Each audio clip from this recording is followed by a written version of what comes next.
अस्सलाम वालेकुम वरहमतुल्लाहि वबरकातुहू। गाइज़, हम उम्मीद करते हैं कि आप खैर आफियत से होंगे। आज हम एक JK SSB एग्ज़ाम्स अड्डा की तरफ से एक इम्पॉर्टेंट एडवर्टीज़मेंट नोटिफिकेशन लेकर आ रहे हैं जो high court of Jammu and Kashmir and Ladakh की तरफ से हैं। और जो इस वक्त आप हमारी स्क्रीन पे जो एडवर्टीज़मेंट नोटिफिकेशन नंबर 4 है, ये जो इस वक्त आप हमारी स्क्रीन पे देख रहे हैं, ये है advertisement for the post of different categories, यानी नॉन गेस्ट पोस्ट्स हैं Jammu high court of Jammu and Kashmir Ladakh में। इस वीडियो लेक्चर को आगे बढ़ाने से पहले आप हमारे इस यूट्यूब चैनल को सब्सक्राइब कीजिए और इसके साथ साथ हमारे टेलीग्राम चैनल और हमारे इंस्टाग्राम को भी फॉलो कीजिए, जिनकी लिंक इस वीडियो लेक्चर की डिस्क्रिप्शन बॉक्स में है। अब हम इस वीडियो लेक्चर में आगे बढ़ते हैं। सबसे पहले हम बात करेंगे जो date of commencement of online application और उसके साथ साथ लास्ट डेट और उसके साथ साथ लास्ट डेट ऑनलाइन फ़ी की जो डेट है। हम यहाँ आपको बताने जा रहे हैं कि जो इसका ऑनलाइन एप्लीकेशन फॉर्म भरने की जो डेट है वो है 1 अगस्त, यानी 1 अगस्त की पहली तारीख से आप इसका फॉर्म भर सकते हैं। और इसका साथ साथ आप जो लास्ट डेट आप देख रहे हैं वो है 10 अगस्त, यानी 10 अगस्त इसका लास्ट डेट है। ये आपको ऑनलाइन एप्लीकेशन फॉर्म भरना है और ऑनलाइन एप्लीकेशन फॉर्म की जो स्टार्टिंग डेट भी है और ये आखिरी लास्ट डेट भी है, यानी 10 अगस्त। यानी आप 1 अगस्त से लेकर 10 अगस्त तक अपना फॉर्म ऑनलाइन सबमिट कर सकते हैं। और इसके साथ साथ जो इसका ऑनलाइन फ़ी सबमिशन का जो लास्ट डेट है वो है 10 अगस्त, यानी 10 अगस्त आप एप्लीकेशन फॉर्म जो है उसका भी लास्ट डेट 10 अगस्त है और इसके साथ साथ जो ऑनलाइन फ़ी है वो भी उसका लास्ट डेट भी 10 अगस्त है। और जो यहाँ टोटल नंबर ऑफ़ पोस्ट जो है वो है 25। इसमें नंबर ऑफ मुख्तलिफ़ किस्म के पोस्ट हैं, लेकिन जो टोटल नंबर ऑफ़ पोस्ट जो है वो है 25।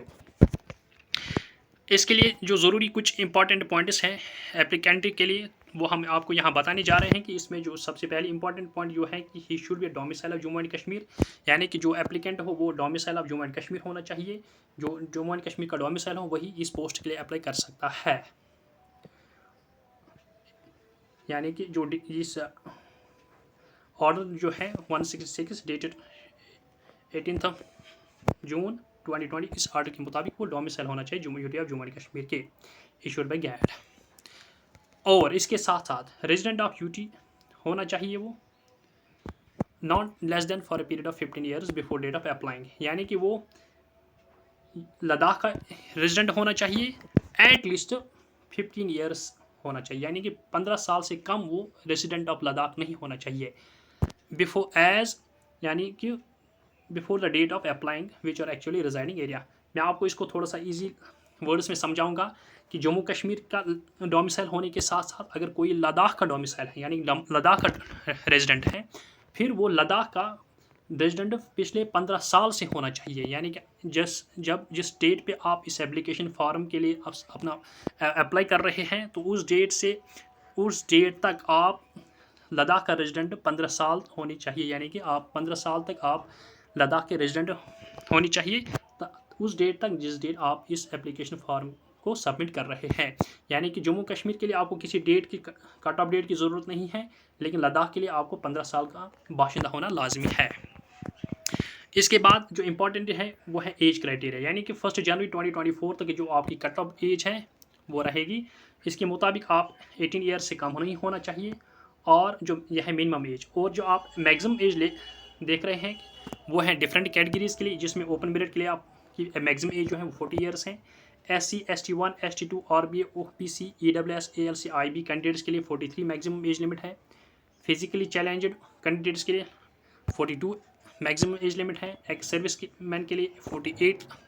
मैक्सिमम लिमिट है, और जो candidates government service contractual employees हैं उनके लिए 40 मैक्सिमम एज लिमिट है। ये हैं कुछ इंपॉर्टेंट पॉइंट्स जो एक एप्लीकेंट के लिए ज़रूरी है। इसके साथ साथ हम आपको यहाँ बताएंगे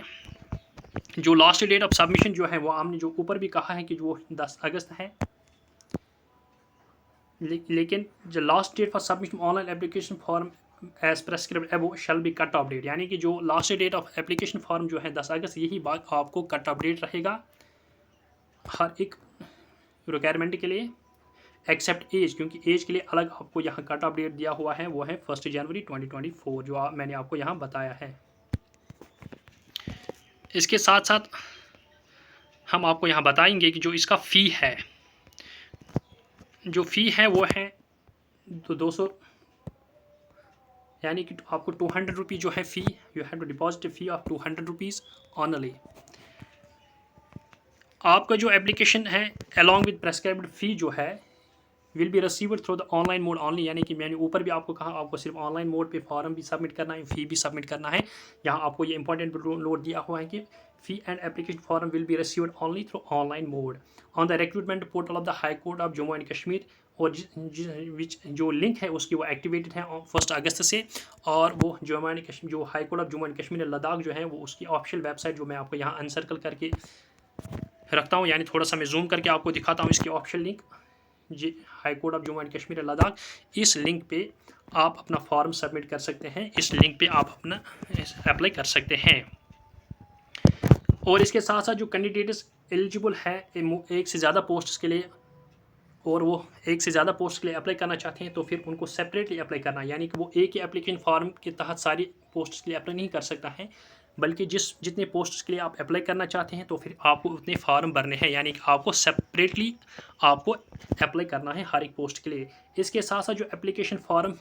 और फ़ी पेमेंट है shall not be accepted internet after the cut off date of fixed date of residence, यानी कि जो लास्ट डेट है उसके बाद कोई भी एप्लीकेशन फॉर्म या फ़ी जो है वो एक्सेप्ट नहीं किया जाएगा। और जो candidate shall not submit print out, यानी आपको हार्ड कॉपी या प्रिंट आउट आपको सबमिट नहीं करना है एप्लीकेशन फ़ी या एप्लीकेशन फॉर्म या फ़ी पेमेंट का to the office of registrar general, यानी कि आपको जो candidate shall not submit the print out of the application form और fee payment receipt to the office of registrar recruitment high court of Jammu and Kashmir at this, यानी कि आपको यहाँ form submit करने के बाद आपको हार्ड कॉपी नहीं डालनी है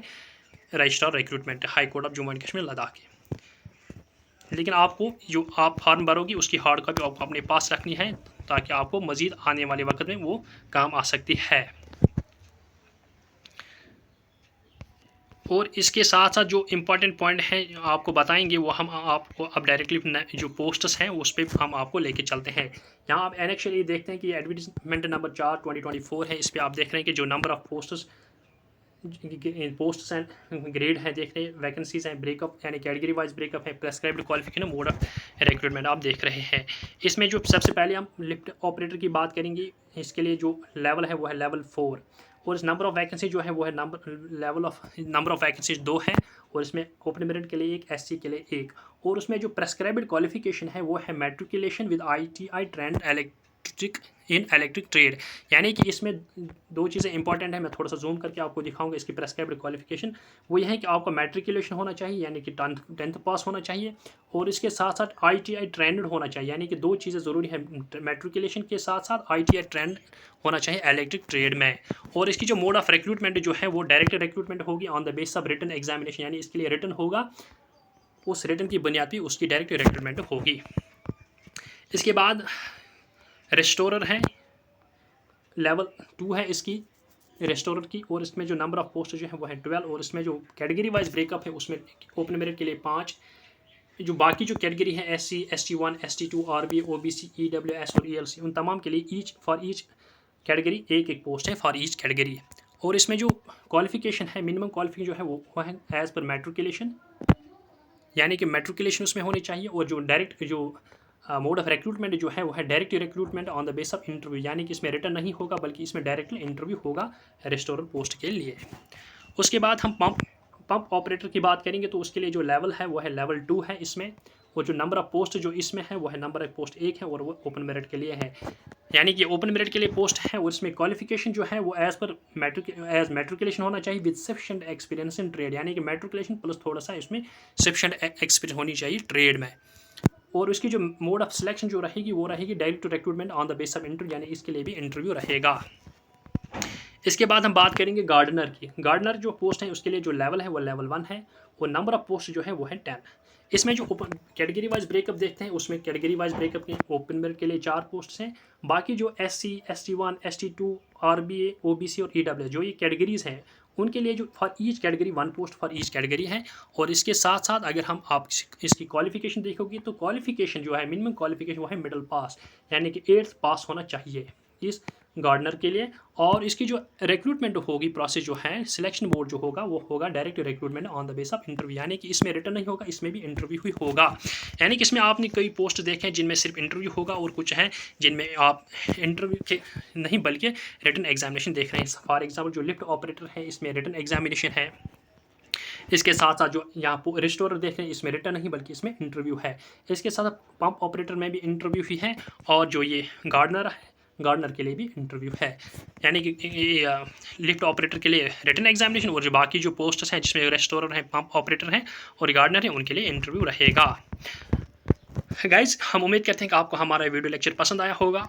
और हम उम्मीद करते हैं कि आप हमारे इस वीडियो लेक्चर को ज़्यादा से ज़्यादा लाइक और ज़्यादा से ज़्यादा शेयर करें, और हमारी इस यूट्यूब चैनल को सब्सक्राइब कीजिए, और इसके साथ साथ हमारी टेलीग्राम चैनल और हमारे इंस्टाग्राम को भी फॉलो कीजिए, जिनकी लिंक इस वीडियो लेक्चर की डिस्क्रिप्शन बॉक्स में है। आप हमारी चैनल से जुड़िए रहिए ताकि हम मज़ीद अपडेट्स आप तक आसानी से पहुंचाते रहेंगे। Thank you very much.